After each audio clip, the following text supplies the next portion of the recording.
తల్లిదండ్రుల చేతుల్లో ఈ రోజు యువత ఎంతవరకు కట్టుబడి ఉందో ఒక్కసారి కూడా ఆలోచించుకో. ఎగ్జాక్ట్లీ అండి. ఇప్పుడు మనమే మాట్లాడుతున్నాం, తల్లిదండ్రులు సక్రమ మార్గంలో పెట్టాలి, తల్లిదండ్రులు వీళ్ళని అంటే అబ్బాయిలను కానీ ఇప్పుడు ఇవాళ రేపు అమ్మాయిల గురించి కూడా మాట్లాడాల్సిన పరిస్థితి వస్తుంది ఓపెన్గా.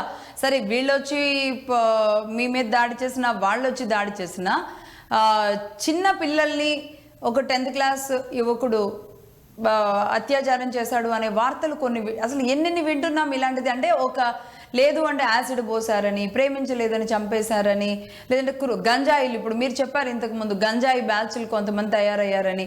అంటే యువతలో ఈ అంటే ఒక కుటుంబ వ్యవస్థ, కుటుంబంలోకి రావడం, నా భార్య నా పిల్లలు అనేది అటు మగపిల్లలకు కానీ ఆడపిల్లలకు కానీ అది లేకపోవడం. అంటే ఒక తరం ఇప్పుడు మా తల్లిదండ్రుల తరమో లేదంటే మీ ముందున్న కొంచెం తరమో వీళ్ళంతా ఆ ఏజ్లో పెళ్లి చేసుకున్న వాళ్ళ విడాకుల లెక్కలు కానివ్వండి, పిల్లలు పుట్టకపోవడం లెక్కలు కానివ్వండి, వాళ్ళ పైశాచికత్వ లెక్కలు కానివ్వండి, క్రైమ్ రికార్డ్స్ తీస్తేనే అర్థమైపోతుందిగా రామకృష్ణ గారు.